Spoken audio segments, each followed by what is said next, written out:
Alright, I just want to start out by saying that if you do a job like this, remember that gas is very flammable and possibly explosive when it's vapors.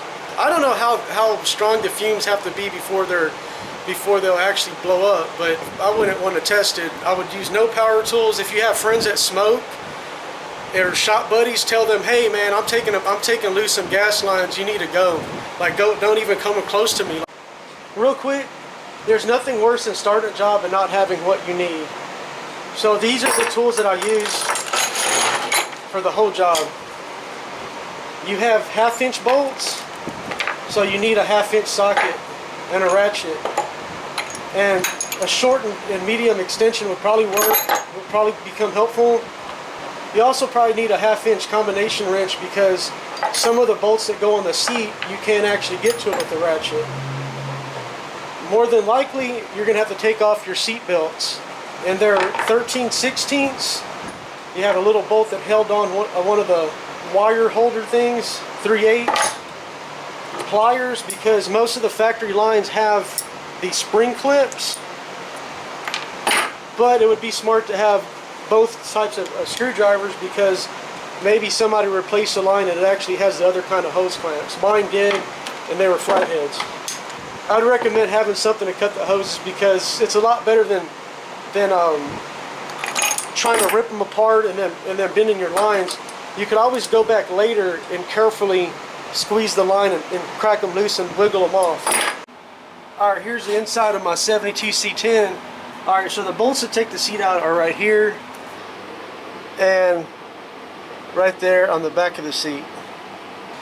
They both have one on the opposite side, like on the back side.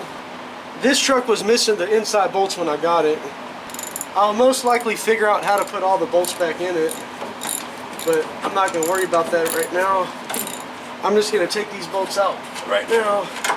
Alright, as far as what to do with the seat belts, they should have slots in the upholstery, or since this is two-piece, it probably just has a split in it, but they could just be shoved down in between the seat. Yeah, most likely it's one pad and it just has a line, I think. While I'm in here, I'm going to go ahead and take off these other bolts. They did the same thing.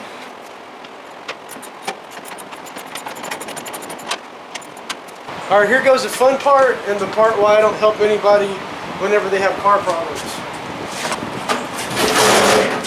How many times have I done stuff like this and put my hood on and scratched it and stuff like that because nobody's there to help me? Not really. This is probably one of the lighter seats, and my truck's not in that good a condition, so I could be kind of rough with it. But if you had a nice shiny truck, you know, it makes it more difficult. I always wear gloves and everything because I've cut myself so many times that I'm just scared I'm going to reach under there and grab some kind of wire or something stupid. Alright, so something's not making any sense to me right now. You got a wire, you got a little fuel sending unit, but then you got two more right here. So you got three 3/8 or possibly 5, that's a 3/8 line. You got 3 fuel lines going to the tank. Oh my God, it's hot in here. You got 3 fuel lines going to the tank, but there's only one going to the carburetor. Well, I meant it goes to the fuel pump. The fuel pump does not have a return on it. Maybe it's supposed to from the factory. See, that's the hole I want to patch up mainly. I also wanted to check the condition of my fuel lines and stuff. My gas gauge doesn't work.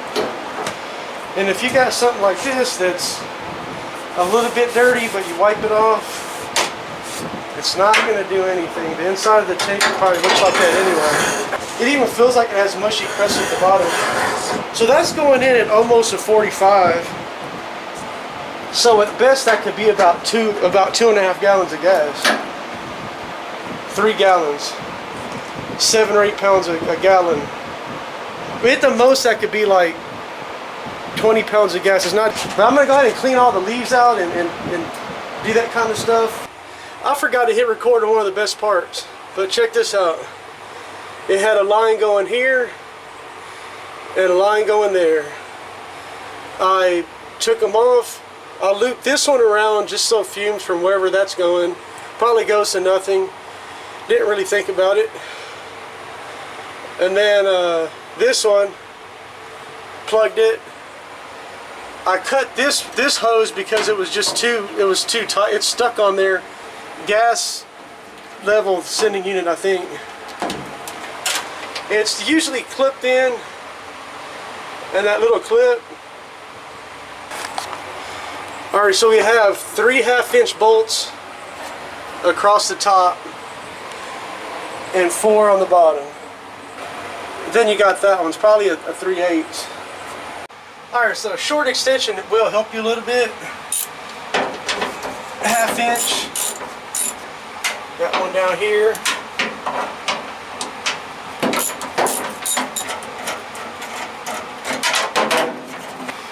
This little bolt was a 3/8, and it was loose.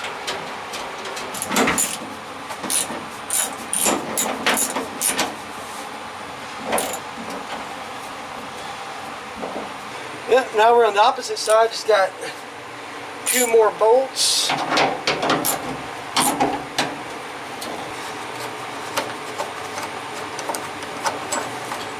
Well, right here, the seatbelt thing is kind of clamped down on it. So I guess I'm going to take the seatbelts out real quick.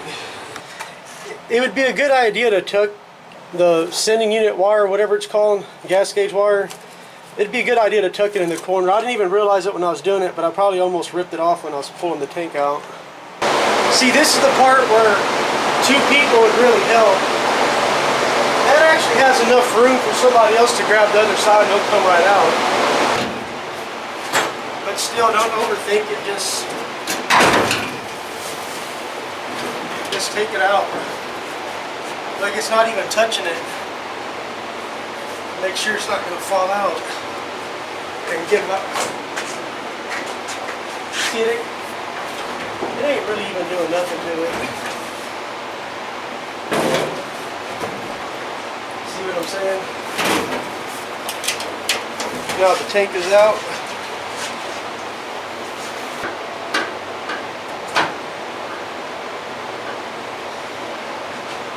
I'm gonna have to check on that I didn't rip it loose at the bottom or something. But hey, Bartholomew, what do you? All right, so now it's out, and I can get to work on that floor and do some other stuff. Well, if you found this video helpful or entertaining, please like and subscribe to the end.